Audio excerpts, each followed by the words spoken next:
Justice et institutions à N'Djamena, une conférence internationale s'ouvre sur les modes alternatifs de règlement des différends en marge de la 59e session du Conseil des ministres de l'OHADA.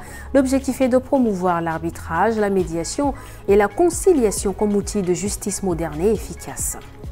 Dans l'est du pays, l'épidémie de choléra frappe durement le Ouaddaï avec plus de 1600 cas suspects et déjà plus de 110 décès enregistrés. Les camps des réfugiés et la ville d'Abéché figurent parmi les zones les plus touchées par la crise sanitaire.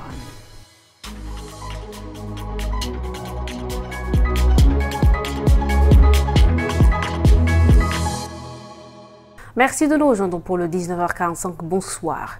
La deuxième session ordinaire de la première législature du Sénat s'est ouverte ce mercredi au siège de l'institution. La cérémonie présidée par Dr Haroun Kabadi, président du Sénat, a réuni autour de lui des membres du gouvernement ainsi que les présidents des grandes institutions de la République. Emmanuel. À 10 h, le président du Sénat, Dr Haroun Kabadi, a fait son entrée. L'hymne national a lancé officiellement la séance plénière. Après 2 mois de vacances parlementaires, les sénateurs retrouvent l'hémicycle pour reprendre l'examen des dossiers en cours. Dans son allocution d'ouverture, Dr Kabadi a rappelé l'ampleur des responsabilités qui incombent à la Chambre haute. Examen et adoption des textes, contrôle de l'action gouvernementale et défense de l'intérêt général face aux attentes sociales et économiques des citoyens. Il a insisté sur la nécessité d'un travail rigoureux et d'un dialogue institutionnel apaisé pour répondre aux défis prioritaires du pays. Nous aurons également à procéder à la désignation des délégations parlementaires, mais surtout à examiner des questions d'intérêt vitaux telles que les effets du changement climatique, la situation de l'école tchadienne, l'emploi des jeunes, la question de l'énergie. Nous devons alors le mentionner pour nous en féliciter, la bonne pluviométrie enregistrée ces derniers jours sur l'ensemble du territoire national et qui préfigure une fin de campagne agro-silvopastorale prometteuse. Cette deuxième session, qualifiée de décisive, devra permettre aux sénateurs d'assumer pleinement leur rôle législatif et de contrôle sur des questions déterminantes pour la vie nationale. Emmanuel, sous les images de Solmengar Maxime, une conférence internationale sur les modes alternatifs de règlement des différends au Tchad et dans l'espace OHADA s'est tenue ce matin au CEFOD. Elle a été initiée par le barreau du Tchad en collaboration avec l'école régionale supérieure de la magistrature, le centre d'arbitrage de la Cour commune de justice et d'arbitrage, ainsi que le centre d'arbitrage de médiation et de conciliation de N'Djamena. Cette rencontre s'inscrit dans le cadre des activités marquant la 59e session du Conseil des ministres de l'OHADA. Reportage de Bonaventura Lumbaï, Kingem Karine, à Taranay Dongarti. Cette conférence a pour objectif de créer un climat plus attractif pour les affaires en renforçant la sécurité juridique et en préservant les relations contractuelles entre les partenaires. Pour les organisateurs, il s'agit d'un espace de renforcement des capacités et d'échange afin de consolider la confiance des investisseurs à travers des mécanismes modernes de règlement des litiges. Négocier, concilier, arbitrer pour régler vite, bien et sereinement, tels sont les remparts des modes alternatifs de règlement des différends pour résoudre autrement les conflits de façon rapide, efficace et confidentielle. De son côté, le secrétaire permanent de l'OHADA a exhorté les différents centres d'arbitrage et de médiation à travailler en synergie pour mieux s'imposer face à la concurrence internationale. Il n'est pas normal que les ressources soient là, que l'exploitation se fasse ici, que les revenus se génèrent ici. Mais quand il y a un contentieux, ça se règle ailleurs. Ce n'est pas normal. Et c'est ça qu'on tente de corriger. Et pour corriger cela, aucun centre ne peut le faire seul. Les centres ont l'obligation de travailler en synergie. L'École régionale supérieure de la magistrature a l'obligation de travailler avec les centres pour renforcer les capacités, avoir les meilleurs arbitres possibles, avoir les meilleurs médiateurs possibles, avoir les meilleurs administrateurs de centres possibles. La cérémonie a pris fin avec la signature de 2 conventions visant à promouvoir les marques au Tchad, suivi d'une photo de famille réunissant les participants. Au deuxième titre de cette édition, depuis juillet, la province du Ouaddaï fait face à une épidémie de choléra. Plus de 1600 cas suspects et plus de 110 décès ont été enregistrés, notamment dans les camps des réfugiés de Dougui, Adiradi et Farchana. La ville d'Abéché, chef-lieu de la province, n'est pas épargnée. Reportage de notre correspondant Brahim Adam, rendu par Ami Bangui. L'épidémie confirmée dès le mois de juillet s'est rapidement propagée dans plusieurs districts de l'Est. À ce jour, plus de 1600 cas sont enregistrés et plus de 130 décès rapportés. Des campagnes de sensibilisation ont été lancées dans le camp de réfugiés les plus touchés, accompagnées d'actions de sensibilisation à l'hygiène pour freiner la propagation. La jeunesse et la société civile multiplient les initiatives de proximité. La sensibilisation est considérée comme un outil clé pour stopper la chaîne de transmission. Les seuls moyens quand même de barrer la route, c'est la sensibilisation. C'est pourquoi nous avons jugé utile de prendre en coordination avec POSOC et l'ONG Atadamoun, Rebata Taoun et aussi l'ONG Kites. Et nous sommes partis directement descendre dans le marché de l'autre, la moderne, qui est vraiment l'endroit le plus vraiment sale, hein, on peut dire. Et donc nous avons commencé par là-bas et après, en coordination avec la mairie, nous sommes descendus aussi au niveau du marché du parc d'Adré. Du côté sanitaire, les autorités renforcent la surveillance et les soins à Abéché, avec un accent sur l'accès rapide au centre de traitement et la disponibilité de solutions de réhydratation. Tous les contacts, on leur a donné la chimie prophylaxie avec la doxycycline pour vraiment essayer de limiter les cas, Donc,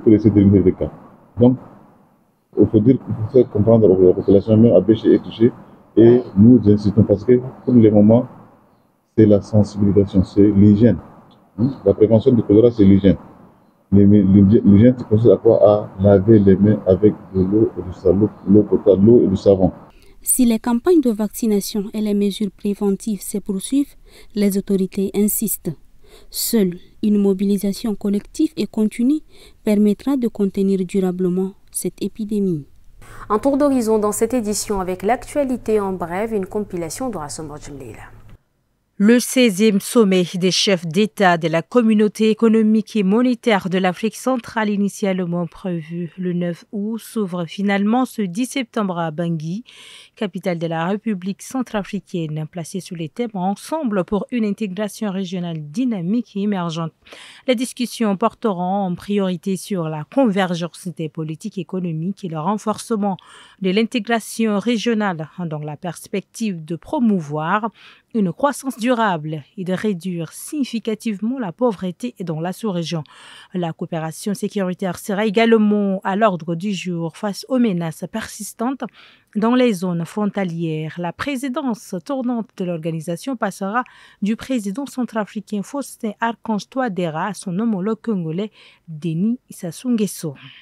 Le ministre en charge de la santé publique et de la prévention, Dr Abdelmadjid Abdarrahim, a reçu ce matin en audience la nouvelle ambassadrice du Royaume-Uni au Tchad, Elena Owen.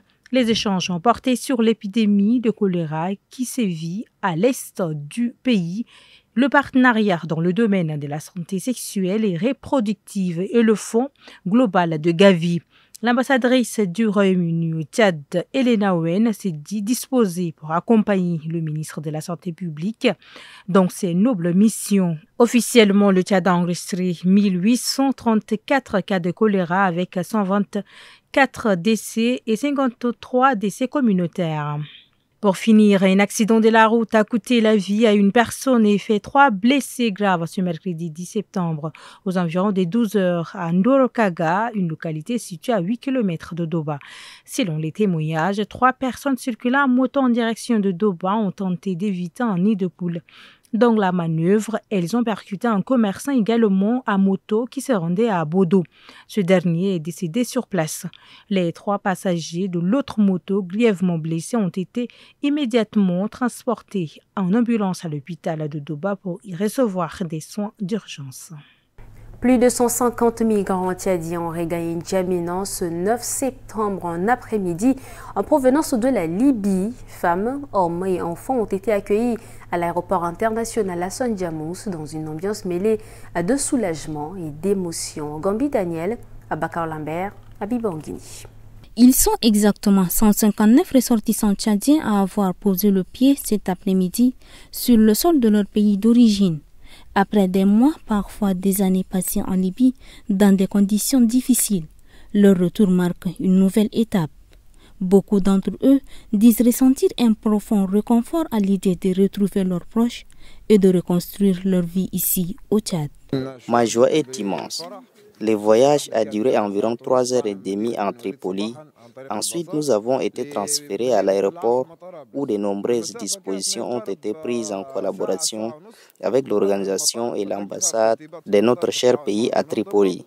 Après une attente d'environ 3h15 à l'aéroport, nous avons poursuivi notre voyage pour atteindre cette étape. Dieu merci, je suis chez moi. Pour les autorités en charge de la migration, ce retour ne se limite pas à l'accueil à l'aéroport. Les migrants bénéficieront d'un accompagnement spécifique afin de faciliter leur insertion sociale et économique. Cette assistance, qui est le retour volontaire, c'est une assistance qui s'inscrit dans le cadre du programme d'assistance au retour volontaire et à la réintégration des migrants en Afrique subsaharienne et en Afrique du Nord. Un programme mis en œuvre par l'Union européenne et l'Organisation internationale pour l'immigration, OIM, avec l'appui du gouvernement. Donc, le programme nous mettons en œuvre en ce moment. Donc, depuis 2024 jusqu'à aujourd'hui, nous avons eu à assister bon nombre de migrants tchadiens, surtout en provenance de la Libye. Ce retour massif intervient quelques jours seulement après l'arrivée, le 27 août dernier, de 160 autres migrants en provenance de la Libye, ainsi que les opérations de rapatriement se poursuivent et que les autorités, avec leurs partenaires, tentent d'offrir une réponse durable aux difficultés que rencontrent les Tchadiens à l'étranger. En public reportage pour boucler, 14 abonnés de Move Africa ont remporté mardi une voiture, des téléphones, des kits solaires, des réfrigérateurs et un écran TV. C'était lors du deuxième tirage au sort de la méga promo Allo Allo 2025, couvrant la période du 1er juin au 31 août. Le tirage a eu lieu en présence des huissiers de justice, des journalistes et des fans Facebook de Move Africa. Transparence garantie. Ce sont les abonnés invités et les employés qui ont procédé au tirage des heureux gagnants. Nous allons sortir encore 14 gagnants et accompagnés avec des petits lots et une voiture. Et ainsi de suite. Donc le mécanisme est très simple. Il suffit d'acheter des forfaits à partir de 2000 francs et plus. Les forfaits voient uniquement. Pour être éligible, il suffit d'acheter un forfait d'appel d'au moins 2000 francs CFA via le étoile 111 dièse ou par Move Money au étoile 800 dièse. L'huissier maître Gatnabaï Constantin a certifié la régularité de l'opération. Et nous avons suivi de bout en bout le tirage et nous certifions que le tirage s'est passé dans le respect de la procédure en fait. La méga promo Allo Allo 2025 se poursuit jusqu'à la fin de l'année. Move Africa entend ainsi récompenser durablement la fidélité de ses abonnés. Sur ce, s'achève cette édition. Merci à vous, chers téléspectateurs, de l'avoir suivi. Prenez soin de vous. Bonsoir.